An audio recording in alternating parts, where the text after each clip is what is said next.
Stepmom falsely accused me of assault to block my inheritance. At 21, Dad believed her and cut me off. 7 years later, he learned the truth. When I was 21, my stepmother falsely accused me of assault to prevent me from inheriting my father's wealth. My dad believed her and cut me off. 7 years later, he discovered the truth. Hello, everyone. My biological parents divorced when I was 9, and they shared equal custody of me. I spent weekdays with my mom, who lived near my school, and weekends with my dad, despite their separation. Both parents were always kind and gentle towards me. While I was sad they were not together, I understood they both loved me deeply. A few years later, my dad met Gina, who would become my stepmother. When I was 11, my dad introduced her to me. She seemed nice, and my dad was clearly happy. He hoped we would get along well. Gina had twin daughters, Emma and Emily, who were 14 at the time, raised without their father. The twins were quite immature and would throw public tantrums if they didn't get their way. As an introvert, I quietly observed their behavior. After a year of dating, my dad and Gina decided to marry when I was 12. Even my mom attended the wedding. I was excited to have a new family member. Initially, I thought my stepmother and I got along well. However, a few months after their honeymoon, she told me one morning that she didn't really like me. She said we needed to pretend to get along for my dad's sake when he was around.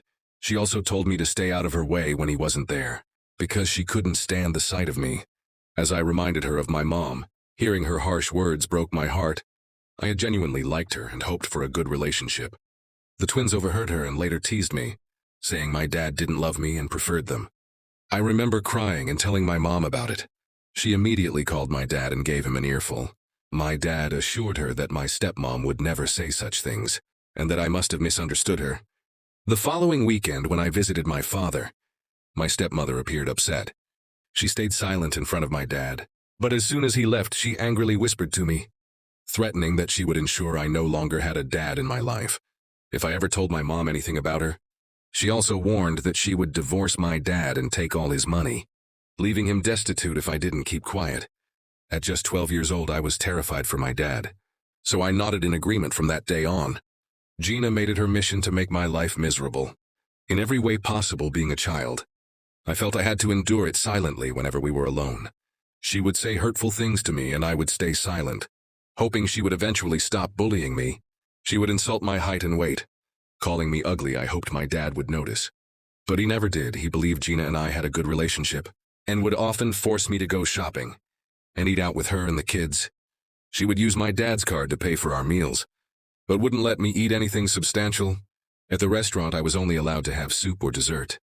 No main course. I would sit there miserably, watching them finish their meals while crying quietly. I would return home hungry, and she would force me to go to bed without eating. Many nights I cried myself to sleep, both hungry and exhausted from her cruelty. At that point, I was at my wits' end, scared, angry and frustrated with both my stepmom and my dad. This is why I dreaded visiting my dad on weekends every Friday evening. I would try to avoid visiting by coming up with excuses, like a stomach ache, so I could stay with my mom. My parents started noticing, and my dad would call, expressing sadness at not seeing me. My mom would urge me to tell her if something was wrong, but I always kept quiet, still scared of Gina's threats. When I was 14, my dad decided to take the whole family, including me, on a trip to Greece. Initially, I didn't want to go, but my mother told me it was a good opportunity to travel and see the world, so I reluctantly agreed to join them. As usual, Gina pretended to be sweet and kind in front of my dad, asking about school as if she genuinely cared. I noticed she would subtly tease me in her sweet voice, making hurtful comments that wouldn't outright portray her as mean. For example, whenever I mentioned playing basketball, she would joke that I needed to be taller for that sport.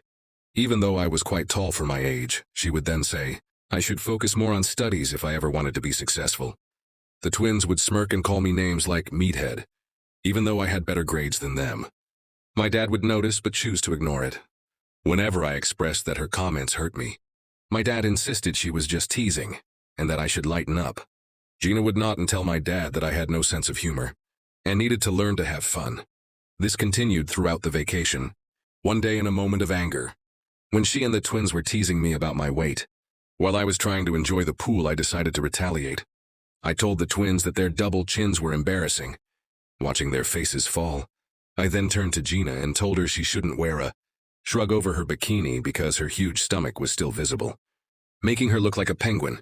Gina's face turned red with embarrassment. and she ran back to the hotel room. The twins started yelling at me, calling me sexist, and saying how horrible it was for me to say such things about them. Later, my dad confronted me. Clearly angry, he asked if I had really spoken to my stepmother and stepsisters like that, and when I admitted it, he lectured me about how he had raised me better, and that I should never talk to a woman about her weight. I argued back that they were criticizing my weight, looks and height, but my dad forced me to apologize to Gina, who had locked herself in the bathroom crying after what I said. Gina and the twins made a big show of accepting my apologies. When I got home, I told my mom everything. She spoke to my dad, who tried to blame me for the whole situation. My mother threatened to call CPS on him if Gina ever commented on my weight or looks again. This scared my dad, and after that, Gina never said anything to me. However, she and the twins would blatantly ignore me whenever my dad wasn't around, which I honestly didn't mind. When I was 16, my mom went away for a few days, so I stayed with my dad and Gina. Gina complained about having to cook for one more person, so on my last night I decided to make dinner. Since my mom had taught me to cook from a young age to be independent, Gina wanted to invite some friends over when she heard I was cooking. I prepared the meal, set the table, and served dinner. Everyone loved the food and praised me. My dad decided to do the dishes, so I went to my room from there. I heard Gina and her friends talking loudly outside my window. Her friends were saying how lucky she was to have a nice husband and a great house when they mentioned how nice it was that I cooked for them. Gina went on a rant about how annoying I was and that she couldn't stand seeing my face. She told her friends she couldn't wait until I was 18, so she wouldn't have to see me every weekend. When one of her friends mentioned again how nice I seemed, Gina admitted she had hoped I would fail at cooking, so she could blame me for something. This shocked me because I was trying to be polite to her, even though I knew she hated me. As time went on, Gina's dislike for me only grew during college. When I visited my dad for a few days at his insistence, Gina would completely ignore me. She would schedule family activities with just Dad and the twins, or her and the twins, leaving me at home if I woke up late during my vacation. She would yell at me, calling me lazy and inconsiderate. Even though I always cleaned up after myself, I knew I was always respectful to her, because my dad would be furious if I wasn't. Despite being polite and careful not to upset her, it felt like nothing I did was ever enough. She was also inconsiderate of my privacy. She would loudly enter my room while I was sleeping, waking me up or barging in without knocking, making me extremely uncomfortable. She would randomly search my room and look under my bed. For reasons unknown to me, she refused to pick up dinner for me, but did so for the family, never inviting me to join them. Despite this, I kept quiet, tried to stay out of the way, and spent time with Dad whenever possible.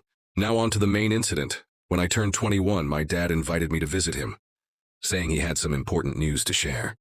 It had been a while since I last visited, so I felt a bit apprehensive, but my mother encouraged me.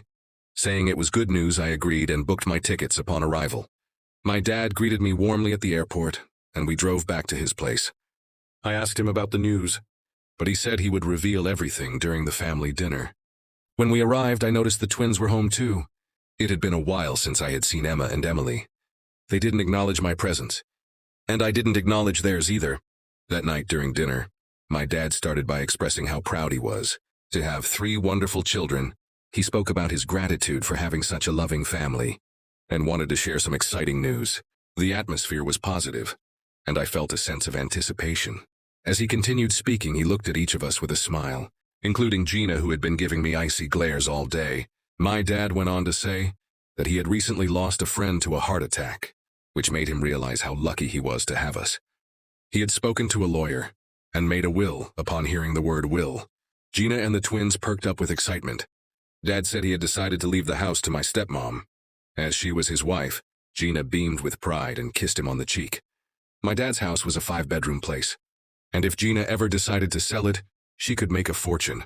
Dad then announced he was leaving his entire retirement account in his car to me. This wasn't just any car. It was a vintage car he had spent a lot of time and money maintaining. The car held sentimental value for both of us, as he often shared stories of his youth and adventures associated with it. As I processed this information, I realized that leaving the car, to me, was his way of expressing his love. As my dad spoke about his pride in me inheriting the car, Gina's expression shifted from pride to discontent. She exchanged glances with the twins, who seemed equally displeased. It was clear that the idea of me inheriting a significant sum of money and the beloved vintage car stoked their resentment.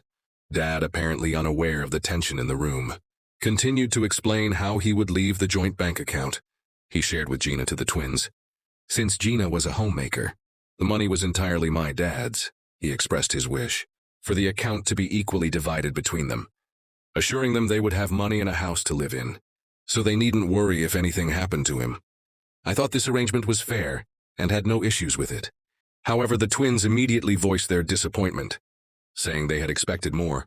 They argued that my dad should also leave them his retirement account, claiming I didn't need it anyway.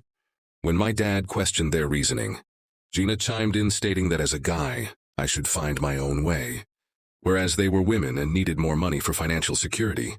My dad reminded Gina that he had already taken care of their college funds, and now they were also getting a house and a bank account, so they had nothing to worry about. Despite this, Gina kept insisting that I didn't deserve so much money. My dad firmly reiterated that his decision was final. I sat quietly observing as the argument escalated. Suddenly Gina burst into tears. We looked at her startled, and my dad reassured her that there was no need to cry, since he had divided everything fairly through her sobs. Gina claimed she had kept silent for years to protect the family, but couldn't hold it in any longer. The room fell into awkward silence, and my dad and I exchanged confused looks. Despite the palpable tension, he gently encouraged Gina to share what was weighing on her mind.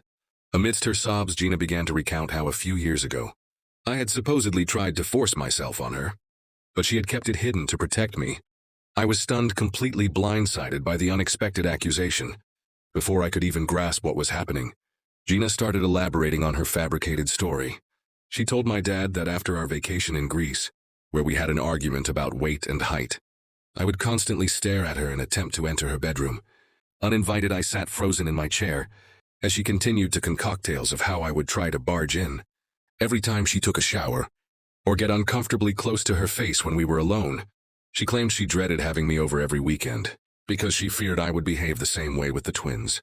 I tried to defend myself, vehemently denying the baseless accusations and yelling at her for having the audacity to make up such lies. But Gina continued to cry as if she were the victim. She went on about how, as I grew older, I made her increasingly uncomfortable, and on one occasion when we were alone, I allegedly tried to force myself on her. My eyes widened in shock and the blood drained from my face. Upon hearing such a serious accusation, my dad looked utterly confused and concerned, his eyes darting between me and Gina. Clearly at a loss for words, Gina continued her story, claiming she had suffered in silence for years, afraid to speak up for the sake of the family. I yelled at Gina, calling her a psycho, insisting there was no way I had ever looked at her inappropriately, let alone touched her. Gina yelled back that she was done keeping her silence and needed to expose a monster like me. The twins began shouting furiously at me, accusing me of putting their mother through this, and using words like rapist and molester. My head was spinning and it all felt like a bad dream. I couldn't believe how a pleasant evening had turned into such wild accusations. I looked at my dad for support, but he remained quiet, clearly trying to process everything Gina had said. He asked her if what she had spoken was true, and Gina nodded, asserting that she would never lie to him about his own son, and that as his wife he should believe her.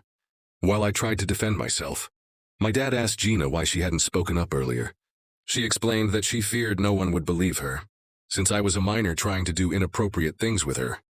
She was a stepmother who had married my dad. She felt people would dismiss her words.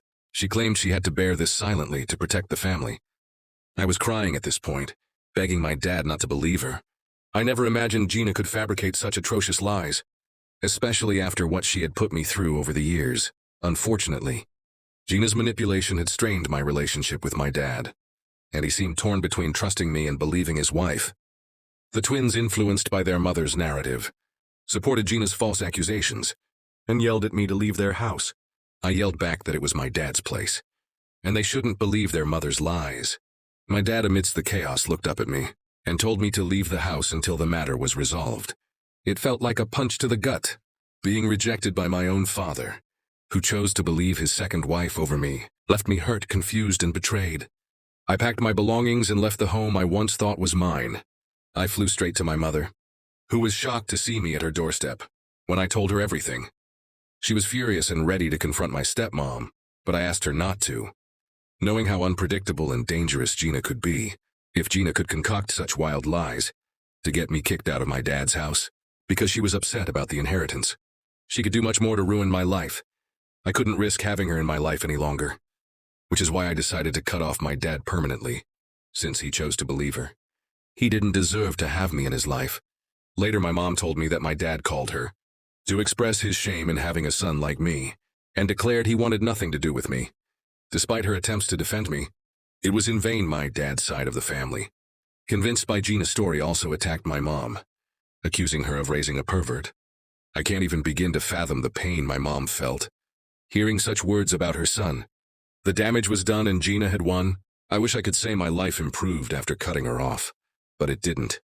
Gina and the twins continued bombarding me with vile text messages, threatening that I should stay away from my dad forever. It got so bad that I had to change my number to escape them. Even after that, things didn't get better. Gina's actions left me terrified of being around any woman, fearing I would be falsely accused again and lose my job and career. I was scared to meet anyone or go on dates. Throughout this ordeal, my mom stood by me and believed me. I went through severe depressive and suicidal episodes, and my mom flew in to live with me for a couple of months to make sure I was all right. Slowly, my mental health improved and I started to rebuild my life. Eventually, I met a wonderful woman named Mara, who brought joy back into my life. She has completely changed my life and my mom adores her. Mara and my mom mean everything to me, and thanks to them, I continue to live my life with purpose. Just a week ago, I received a call from an unknown number. Thinking it might be Amazon, I answered. To my shock, it was my dad. I was stunned to hear his voice after nearly 7 years. He sounded old when I asked how he got my new number. He dodged the question and asked if I was doing okay. I remained silent and then told him not to bother me again, since I had nothing to say to him. That's when my dad broke down and started crying. He begged for my forgiveness, admitting how wrong he was to abandon his own son. My curiosity was piqued, so I waited for him to explain. My dad then revealed that Gina had been cheating on him with his best friend. For years, when he confronted her with proof, she stopped hiding and confessed she was tired of being married to a pathetic man like him. Gina admitted she had only married him for his money and despised being with him. When my dad pressed her further, she confessed to fabricating all the accusations against me because she hated me and wanted all his wealth for herself and her daughters. As you can imagine, my dad divorced her, and she got nothing from the marriage due to her affair. Despite her lawyers fighting for alimony, my dad said he had been waiting to divorce Gina so he could officially reach out to me and apologize for what he put me through. He expressed his desire to make up for lost time and rebuild our father-son relationship. At the mention of father and son, I couldn't help but scoff. I told him that he was no father of mine.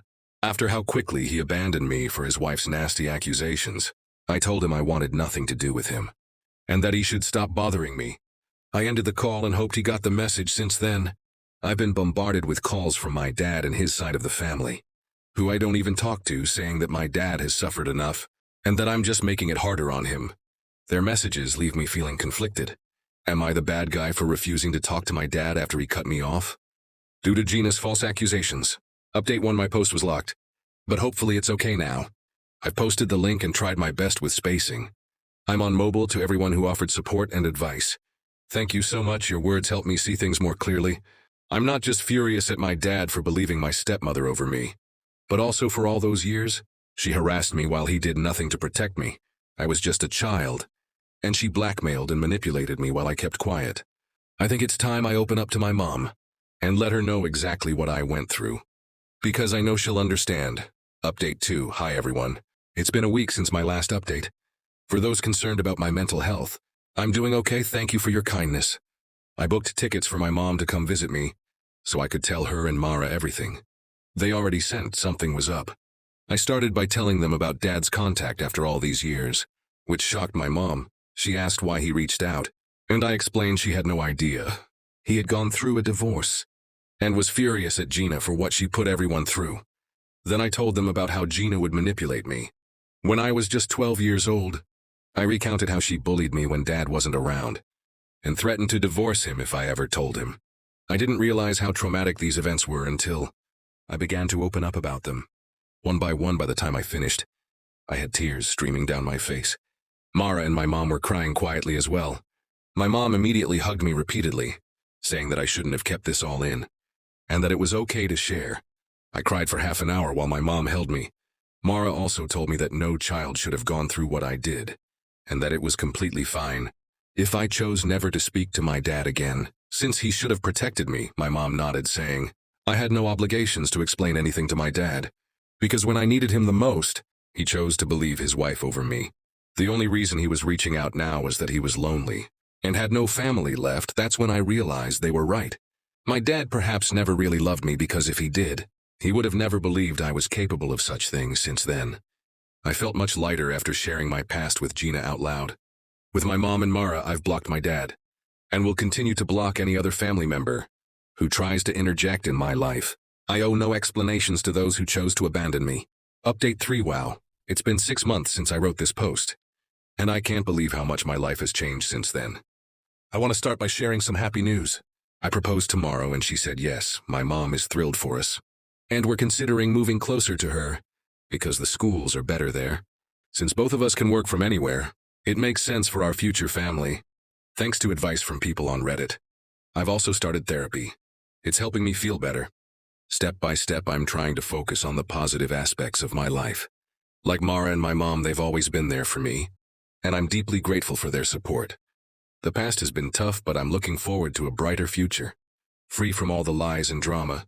Thank you for watching. If you haven't subscribed yet, please do so, and hit the notification bell to stay updated with more shocking, real-life stories happening around you.